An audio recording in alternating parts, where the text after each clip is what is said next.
Hello, Flosstube. My name is Mary, and this is my YouTube channel about cross stitch. I am known as A Mary Stitcher, both here on YouTube and also on Instagram. So welcome back. I haven't been here for a little while.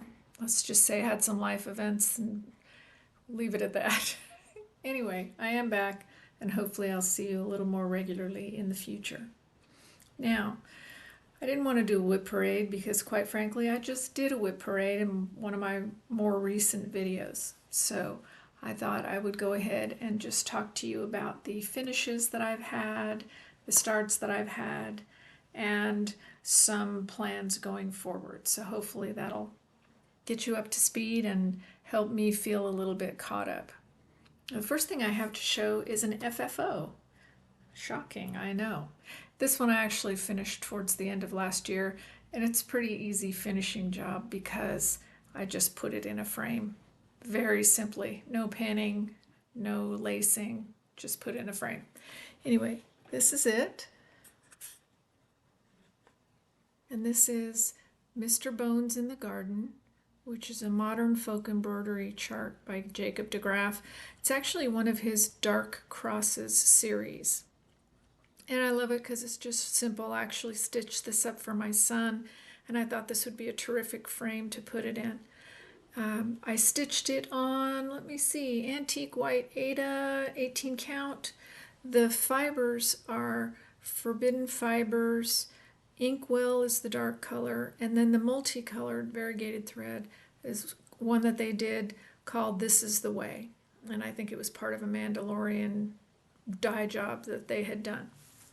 Anyway, the frame is from Signed and Numbered, which is a company on Etsy, and they really do make some nice frames. You can get these in a lot of variety of sizes, and they're good, sturdy, nice frames. I really like them a lot.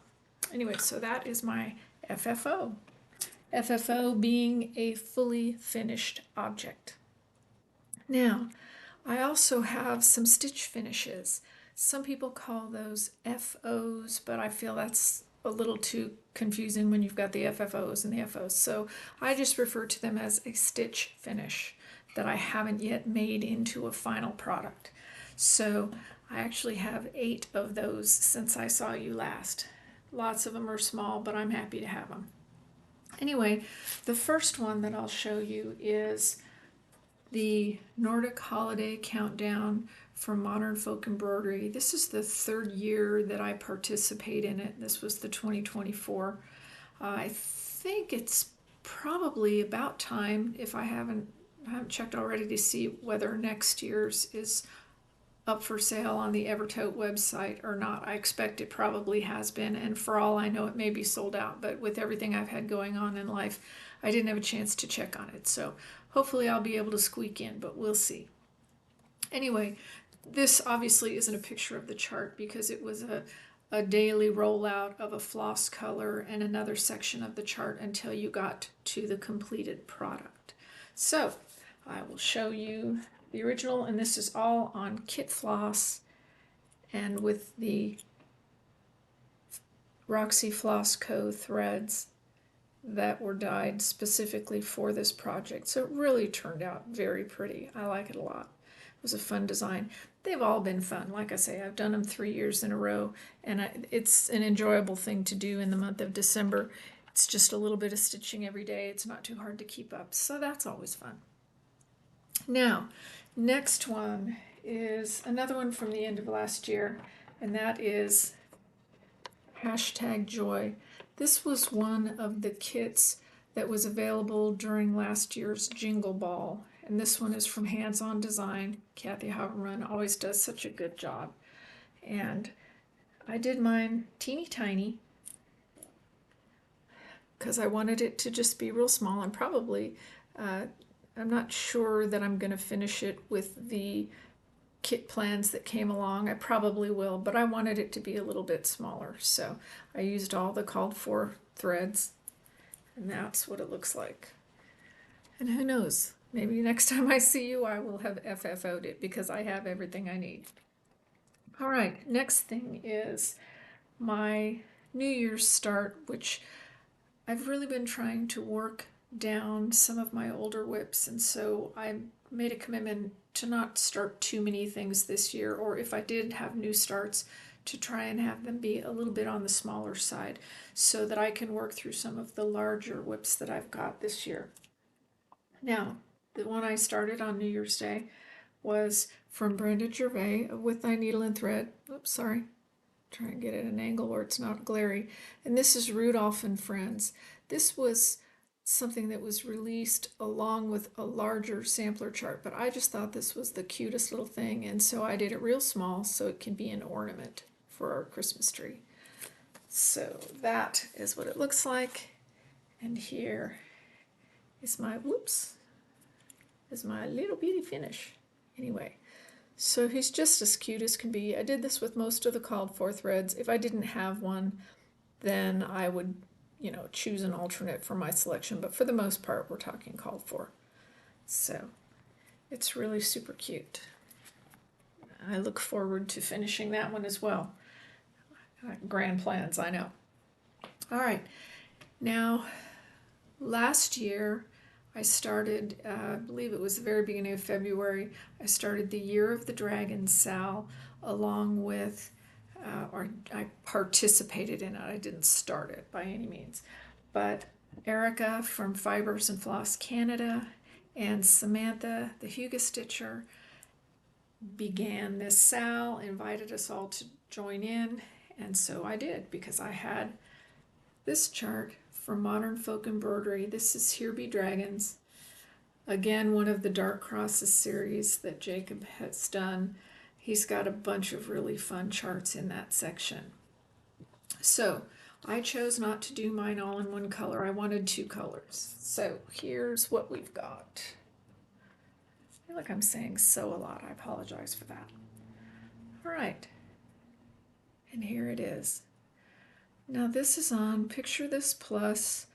I believe it's a 40 count linen. Let's see. Yeah, 40 count Picture This Plus fog. The green is a Valdani silk, and the deep navy is a Vicky Clayton silk. So just the two colors. And then I have a large enough piece. There's a companion chart.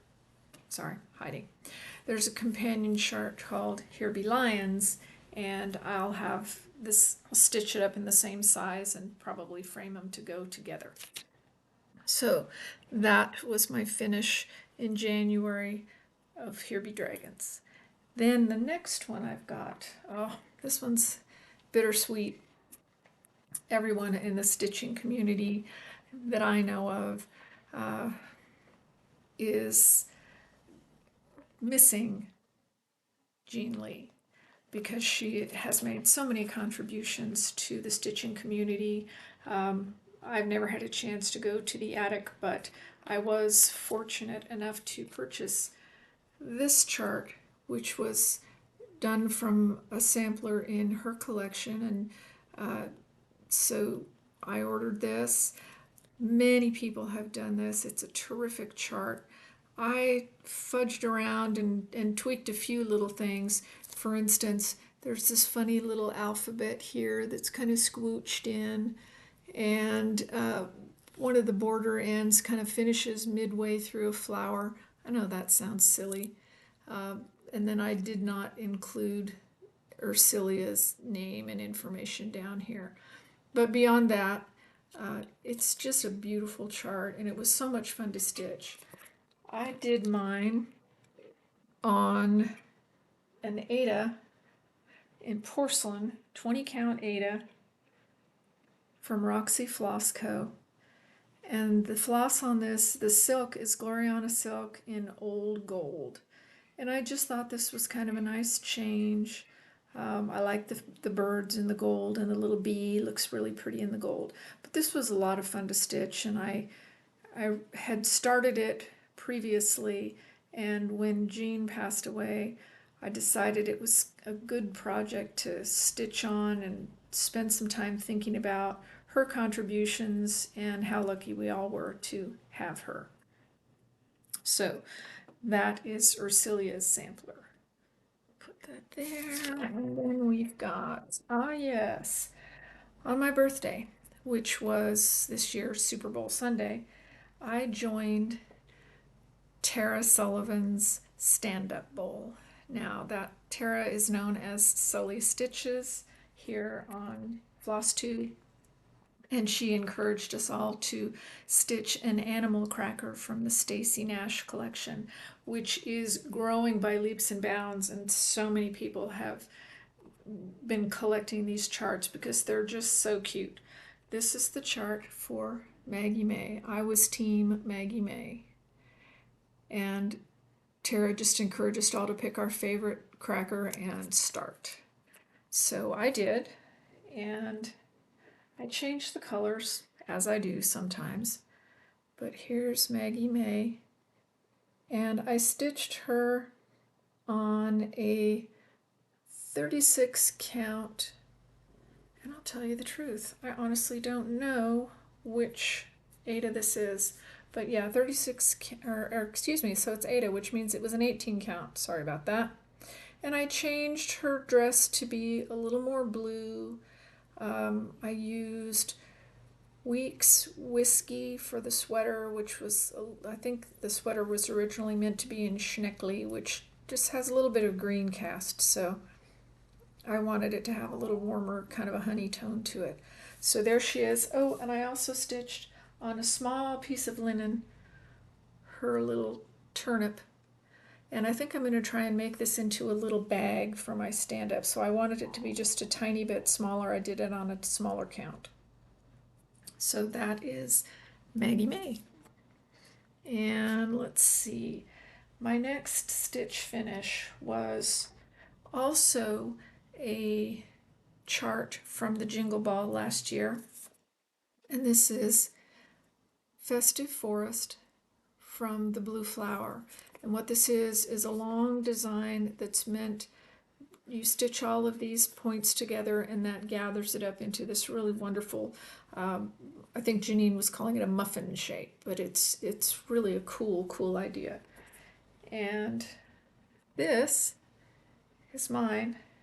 I did this also on 20 count Ada. You'll sense a theme. I like 20 count Ada because I can whip along pretty fast, and for a lot of projects, particularly seasonal things, I think 20 count Ada is a really excellent choice. And here is what the piece looks like. I did it on Cypress 20 count Ada. I believe it was by Fiber on a Whim. And I pulled some called for, but a lot of silks from my collection just to make it fun. So there they are. And so I have my finishing work cut out for me for sure. Last year we had the big eclipse, and we're in a part of the country where we got about 90% of totality, which was pretty good. It was a lot of fun to watch. And on that day, I saw someone else, and I apologize, I can't recall who it was, who was stitching this chart from the Blue Flower. And it's called Night Walk Down. So there's the chart this way from the Blue Flower. And here it is. And I did this as a PDF that I could just download that day and get started right away. So that's why my print is somewhat less than fabulous here. But anyway, it's a great chart. Janine does such a good job.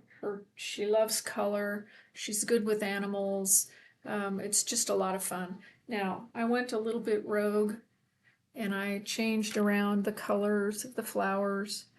This fabric, again, a 20 count Ada, is by Bestitch Me, I believe it is.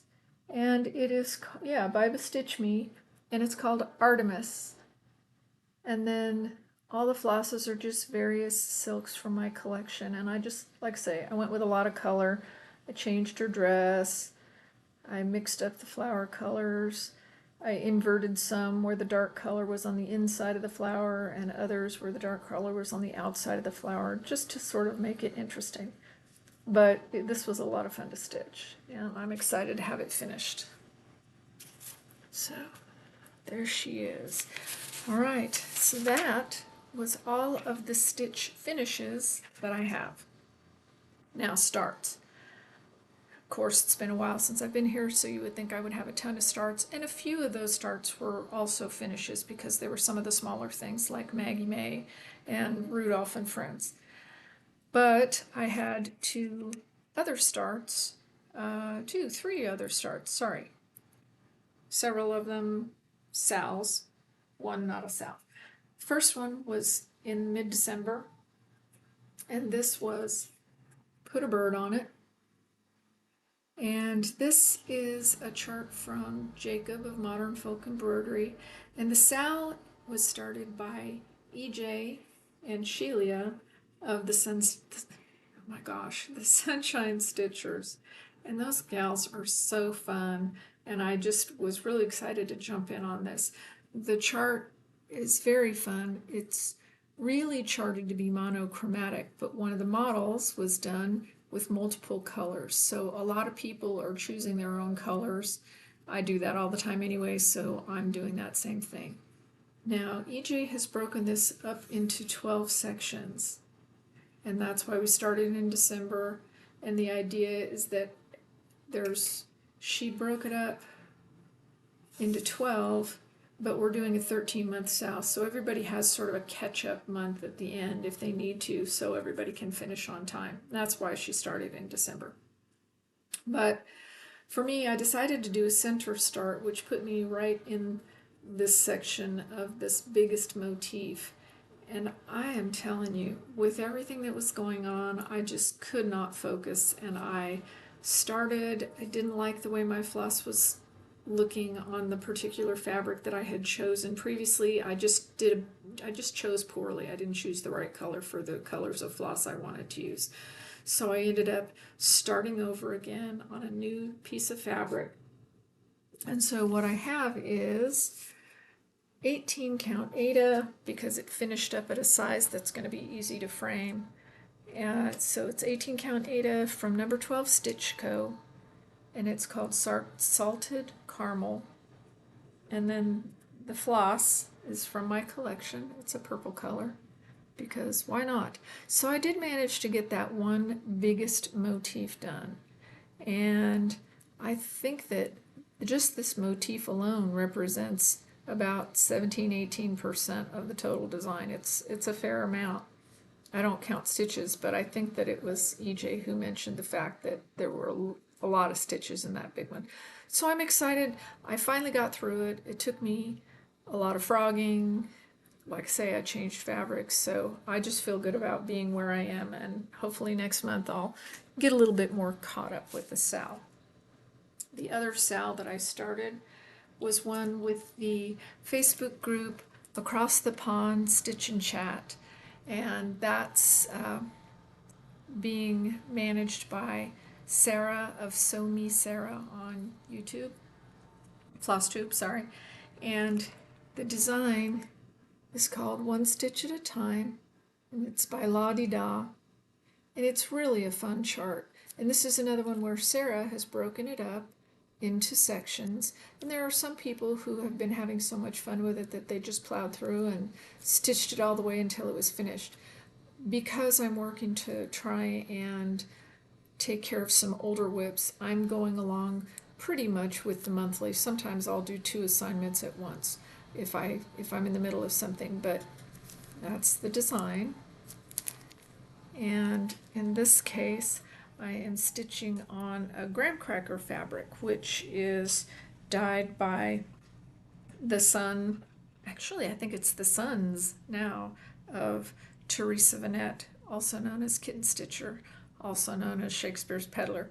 But anyway, her boys make wonderful fabric, and this particular one is called Greek Statue, and here is where I am.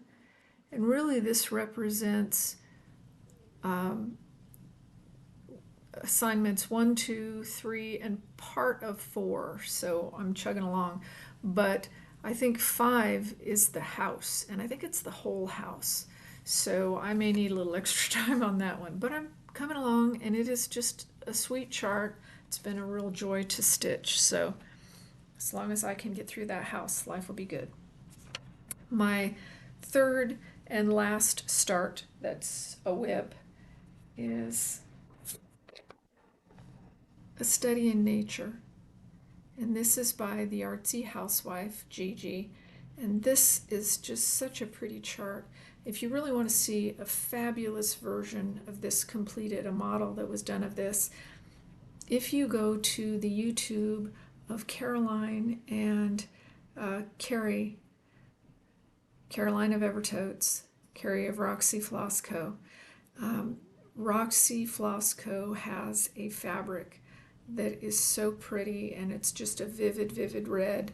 And so they did a model that was oversized. They stitched it on a low count fabric, and so it's this beautiful thing. But if you watch the Between Two Whips videos, you will see it on the wall over Caroline's shoulder, and it's just stunning. Now they've got theirs charted in Roxy Floss Co. flosses, which is terrific, and it's beautiful.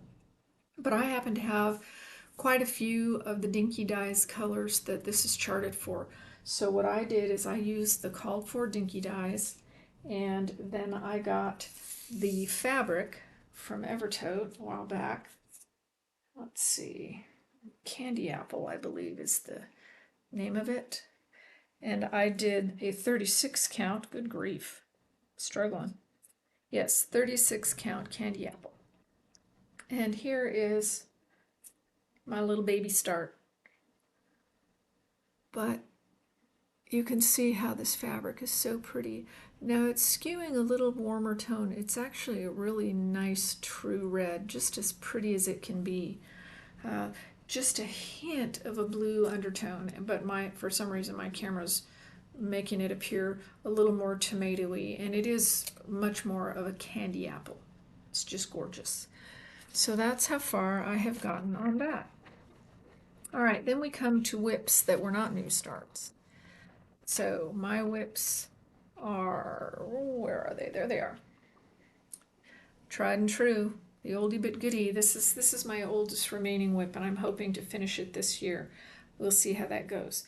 But it's my Bristol sampler, M.H. Smith, 1890, from Dutch Treat Designs. And I'm up in the alphabets still. And I'm not going to stitch all of the alphabets because there are a bajillion alphabets, some of which are a little bit repetitive. So what I've done is I've picked out my favorite alphabets. I also spread the design out, made it a little bit wider. Those of you who've seen her before know that. But there she is. And you can see that I'm down into the lowercase letters now. And I think I only have one more alphabet after the one I'm in now, and then I start with numbers and can go back and pick up the flowers and the squirrel, and I'm reorienting a few things at the bottom, and I know that sampler traditionalists are probably clutching their pearls right now, and I get it. But I also know myself, and I am a stitcher of a certain age. I have a finite amount of stitching time, and this is a 46 count fabric, so it's slow going for me. So I'm taking liberties and amending the design a little bit so that I can get it done and hanging on my wall, which is what I really want. So that is my Bristol. And my other whip that I have worked on is another one from Janine, the blue flower. This one's called Forest Home, and it's just really a pretty chart. There it is. So, and I've got the boundaries so that I was able to cut the linen. And this is where I am on the design. And I'm using called for threads for the most part, and it's coming along nicely. I haven't decided what I'm going to put in the middle, whether I'm going to stick with the saying that Janine's got, which is very pretty and nice, or whether I'll, sneak out and find a little snippet of poetry or something that I want to use instead. I haven't made that call yet. I'm going to get the design done and then see how I feel about it. If I can't find the right thing, I'll stick with Janine's because she's good. So, Next, we've got acquisitions. Now, this is going to look like a lot because this is acquisitions that I've had since the first of the year, since before the first of the year actually. But what I have are mostly charts because if I did buy fabric, it's typically going right into the fabric collection as soon as it gets here.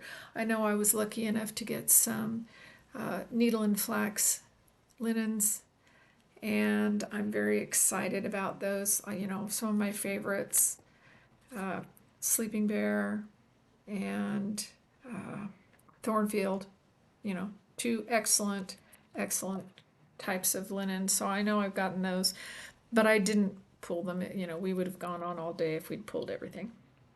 So chart-wise, what I've got is Winter Moon from Paulette at Plum Street. Hopefully take the glare off there for you. And this is such a pretty design. I knew I wanted to do it, but at the time that the kit came out, I had so many big things going. I just waited until the chart became available and got the chart. So when I'm ready, I will go for it. And of course, another fabulous Plum Street design. This one's super cute. This is the Salem Mini Moon, which came out, I think, last fall. Again, just as cute as it can be, and I love a good small chart, so that'll be a wonderful small. And as many of us in the Flosstube community know, Sherry at Colorado Cross Stitcher has been she has permission to reissue some of the Birds of a Feather charts, and she's doing little revisions on them, but for the most part, these terrific charts that we've all been excited to stitch but have had a hard time finding. So as those have come out, I didn't pull them out. I did get a set of the angels that were Christmas ornaments, super cute. I think that Pam from Just Keep Stitching did those a while back, did a terrific job on those.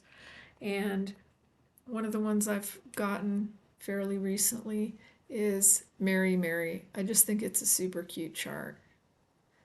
And just that kind of fun, whimsical, birds of a feather look. And they're just fun to stitch. So I'm excited to have this one. I can't wait to see what Sherry's done since I bought that. Then I picked up, Brenda Gervais, Who Can Do No Wrong in my book. This is 'Tis Spring, and it's just such a pretty chart. And she's got, I think, all 4 seasons now of this type in this size and this format, and I will probably try and stitch them all. Then also, around the end of the year or the beginning of this year, Stacy Nash came out with even more fabulous crackers. So her animal cracker here, this is Nettle. And of course Nettle has a little bag and she has this cute mask. And here's what she looks like without her mask. It's just so fun and cute. I mean, Stacy has just knocked it out of the park with these animal crackers. And we've got Bones, who's super cute. And obviously these are your Halloween type crackers. Then we've got from Nashville, some of the new charts there. I didn't purchase too much from Nashville because I have such a vast collection of things, but you'll sense a definite theme. First thing is, I had to get Hands-On Design, Ladybug Picnic. I just think this is so cute. I missed out on getting the fabric. I know that Steph from Lindy Stitches had a really cute alternative to this particular one, and she had it in 20 count Aida. I was not quick enough to get it. I'm hoping she will be able to get some more because, again, for little designs like this, I love 20 count Aida because I can just fly along pretty fast. So this is super cute, and Kathy's designs are just always so much fun, so cheerful. And then we have Guess what? Stacy Nash. I love Stacy's stuff. Here is this adorable little needle book with a hedgehog. And I was lucky enough to snag some of this velveteen from Lady Dot Creates when I first saw the piece, so that I'll have the right color in it, because I just think that's so sweet and pretty. But that is one. Then I couldn't resist Lily. This is super cute, and that she may factor into plans. I'm not sure. I've got to check and make sure I've got all the proper colors. But this may be what I start for the Nash Stash Startathon, so we'll see.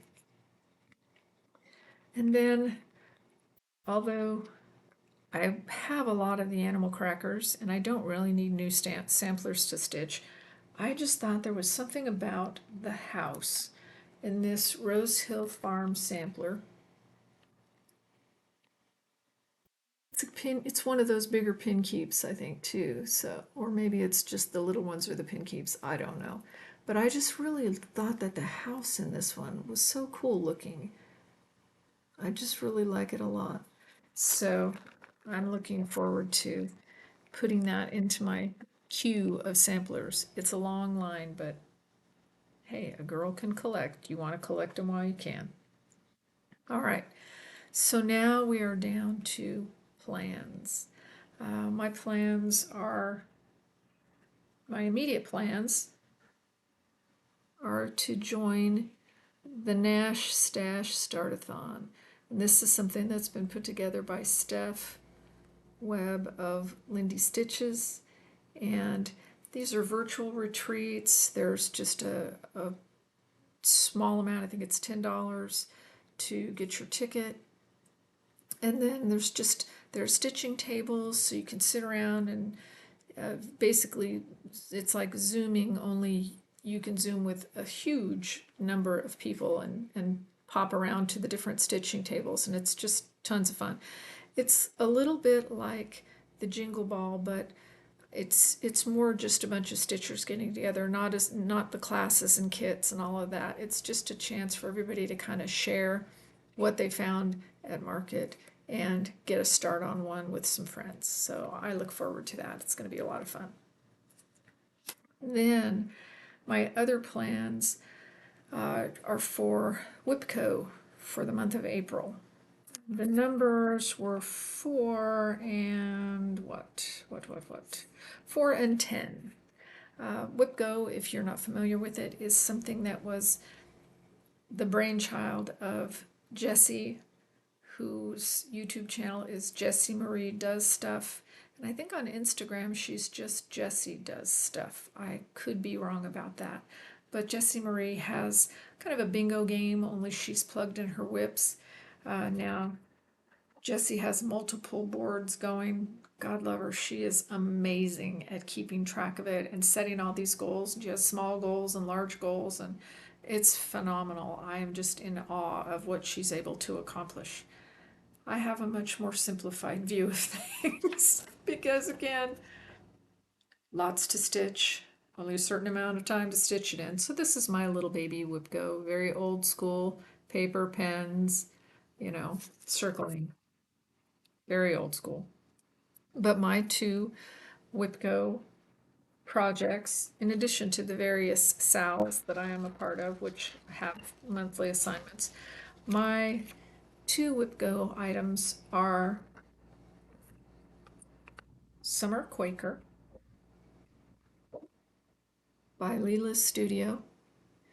And this is part of another SAL put on by Samantha, the Huga Stitcher, and Erica of Fibers and Floss Canada.